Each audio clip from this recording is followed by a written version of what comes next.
Cooking feels messy, and English feels messy, until you combine them. Hello everyone, welcome back. My name is Tom. And hi, my name is Anna. So happy to be here. If you're new here, welcome warmly to Rising Voice English. Please subscribe and tap that little notification bell. New lessons arrive every week, made just for learners like you. Tom, how do I speak naturally in the kitchen? I love this topic, Anna. Cooking English is so much fun. Today, we learn one question with 2 everyday uses. One question, 2 uses. I already feel more relaxed. Great. Let's begin with a real slow conversation first. Tom, I'm trying to cook more at home lately. That's wonderful. Cooking is honestly great for practicing English. I burned rice yesterday. It made smoke everywhere, Tom. Oh no. Well, even burned rice teaches useful words. I guess smoke alarm is now part of my vocabulary. Exactly. Kitchen disasters make surprisingly memorable English lessons. Tom, I'm trying to cook more at home lately. That's wonderful. Cooking is honestly great for practicing English. I burned rice yesterday. It made smoke everywhere, Tom. Oh no. Well, even burned rice teaches useful words. I guess smoke alarm is now part of my vocabulary. Exactly. Kitchen disasters make surprisingly memorable English lessons. At least the smoke alarm taught me a new word. A very loud, very effective English teacher, honestly. I never know how to ask someone for help cooking. That's very common, Anna. Kitchens can feel confusing, honestly. I would love an easy way to ask, Tom. Good news, there is one, and it's genuinely simple. Okay, so what's today's magic question, Tom? It's simple. Could you show me how to? Could you show me how to? That sounds clear and friendly. Exactly. It's polite, curious, and works almost everywhere in America. I like that it sounds humble, not embarrassing at all. That's the beauty of this phrase, Anna. Curious, not embarrassed. Does this question only work in the kitchen, Tom? No, actually, it works for almost any new skill. So it could work for painting or fixing a bike too? Exactly right. This pattern travels far beyond the kitchen. Now I really want to try this with a recipe. Perfect attitude, Anna. Let's explore each situation together now. Asking how to make a simple dish. When do Americans use this question, Tom? We use it whenever we're learning a new recipe. Many Americans learn recipes from friends, family, or short videos. It's trendy because cooking videos are hugely popular online today. People genuinely love asking, how do you make this dish? Can you give me 2 clear examples, please? Example 1. Could you show me how to make avocado toast? Example 2. Could you show me how to boil an egg? Could you show me how to make avocado toast? Perfect. Most people happily explain their favorite simple recipes. Can I use this question for any recipe I want? Yes! Just replace the dish name with whatever you're learning. Example, could you show me how to make pasta? One pattern, so many possible dishes. That's really useful. Exactly, Anna. Learn one pattern and it works everywhere. What if I still don't understand after they explain? You can say, could you show me one more time? Repeating a demonstration helps the steps truly stick, Anna. That feels patient and genuinely helpful for slow learners. There's no shame in asking twice. Cooking takes real practice. What's the common mistake learners make with this question? Many learners just say, teach me, which sounds a bit blunt. It's grammatically fine, but it feels a little too direct. A better version stays warm. Could you show me how to? Adding show me invites a friendly visual demonstration instead. Got it. Small words really do change the whole feeling. Also, teach me sounds like I'm asking for a magic spell. Exactly, Anna. Cooking isn't magic, just patient practice. Although good garlic bread does feel a little magical. Fair point, Anna. Garlic bread is basically edible magic. Asking about ingredient substitutions. Tom, what if a recipe needs something I don't have? Great topic. This happens constantly, even to experienced home cooks. Missing ingredients often lead to creative, trendy substitutions. We can use a similar pattern. Could you show me a substitute? This phrase invites helpful alternatives from a friend or chef. I never thought to simply ask for a substitute. Many learners forget, but cooks truly enjoy sharing shortcuts. Example 1. Could you show me a substitute for butter? Example 2. Could you show me a substitute for eggs? What if the substitute changes how the dish tastes? You can ask, will this change the flavor much? Most cooks happily explain small flavor differences, honestly. Could you show me a substitute for butter? Perfect. You sound like a confident, resourceful home cook now. Do most recipes list possible substitutions already, Tom? Sometimes, yes, but asking directly still saves confusion, honestly. What's the common mistake here, Tom? Many learners simply skip the ingredient without asking anyone. This can accidentally ruin the entire dish's texture, sadly. A better version always asks first. Could you show me a substitute? Asking first saves your dish and your kitchen confidence too. That makes sense. Asking really does save dinner sometimes. Last week, I used salt instead of sugar by mistake. Oh no, Anna. That's a lesson everyone learns once. Talking about taste while cooking. Tom, how do I describe food while I'm cooking it? Great question. Describing taste keeps kitchen conversations lively and fun. You can say, could you tell me if this needs salt? Could you tell me if this needs salt? Simple and useful. This question invites honest feedback right in the moment. Is asking for taste feedback common among American home cooks? Very common. Home cooks constantly taste test and ask opinions. Example 1. Could you tell me if this needs salt? Example 2. Does this taste okay to you, honestly? Both questions feel practical and genuinely useful while cooking. Exactly. Honest feedback often saves a dish before it's finished. Should I taste food often while cooking, Tom? Yes, definitely. Tasting throughout cooking catches problems early. What's a common mistake when asking about taste? Some learners simply guess instead of actually asking someone. Guessing sometimes leads to very salty or very bland food. Try asking early, could you taste this and tell me honestly? That feels much smarter than guessing and hoping quietly. It is, Anna. Honest taste testing saves countless kitchen disasters. Should I taste food multiple times or just once? Multiple times, actually. Flavors change as ingredients combine and cook. My soup once tasted like the ocean. Way too salty. We've all made ocean soup at least once, Anna. Trendy air fryer and app cooking. Tom, what about trendy cooking tools like the air fryer? Great topic. Air fryers are hugely popular in America right now.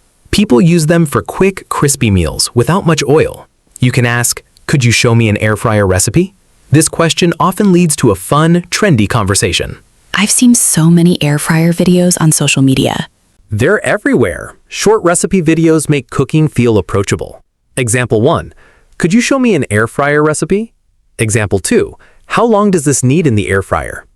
What if the recipe comes from a phone app, Tom?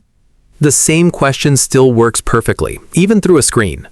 You might say, could you show me that recipe app? Could you show me an air fryer recipe? Perfect. You sound like a trendy, modern home cook now. Are air fryers really that different from a normal oven? A bit, yes. They cook faster, using less oil overall. What's the common mistake here, Tom?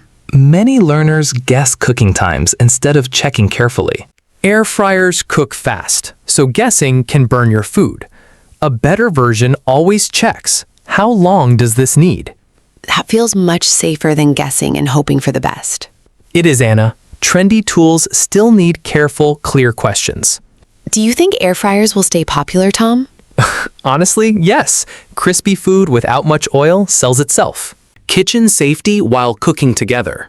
Tom, what if something feels dangerous while we're cooking? Very important question. Kitchen safety always comes first, honestly. You can say, could you show me the safe way to do this? Could you show me the safe way to do this? This question works perfectly for knives, stoves, and hot oil. Is asking about safety common, even for confident cooks? Very common. Even experienced cooks ask about unfamiliar, dangerous tools. Example 1. Could you show me the safe way to cut this? Example 2. Is it safe to touch this pan now? Both questions feel responsible and genuinely important while cooking. Exactly. Safety questions prevent accidents, burns, and kitchen emergencies. Should I always ask, even if I feel confident already? Yes, especially with unfamiliar tools or a new kitchen. What's a common mistake when it comes to kitchen safety? Some learners feel embarrassed and simply guess instead of asking. Guessing with hot oil or sharp knives can genuinely hurt you. Always ask first. Could you show me the safe way? That feels smart and genuinely worth any small embarrassment. It is, Anna. Safety questions are never silly questions. Do professional chefs still ask about safety sometimes? Absolutely. Even professionals double-check unfamiliar tools and hot surfaces. I touched a hot pan once. Never again, Tom. Ouch. A lesson learned the hard, hot way, Anna. Talking about meal prep for the week. Tom, what if I want to cook meals for the whole week? Great topic. Meal prep is hugely trendy among busy Americans. You can say, could you show me how to meal prep? Could you show me how to meal prep this? This question often leads to useful, time-saving tips. Is meal prepping popular for saving both time and money? Very popular. Many people cook once and eat all week long. Example 1. Could you show me how to meal prep chicken? Example 2. How many days will this stay fresh? Both questions feel practical and genuinely useful for busy weeks. Exactly. Meal prep questions save real time and real money. Does meal prep work for someone living alone, Tom? Perfectly, actually. It's especially popular among busy, single professionals. What's a common mistake when starting to meal prep? Some learners prepare too much food and it spoils quickly. Ask first, how much should I prepare for one person? Starting small prevents waste and builds a sustainable weekly habit. That feels smart and much less overwhelming than I imagined. It is, Anna. Small planned steps build lasting kitchen habits. Do you meal prep every single week yourself, Tom? Most weeks, yes. Sunday cooking saves my busy weekdays. I once meal prepped so much rice, we ate it for a month. A month of rice. Now that's real dedication, Anna. Cooking with a roommate or family. Tom, what if I'm cooking with a roommate or family member? Great question. Shared kitchens create wonderful chances for conversation. You can say, could you show me your favorite family recipe? Could you show me your favorite family recipe?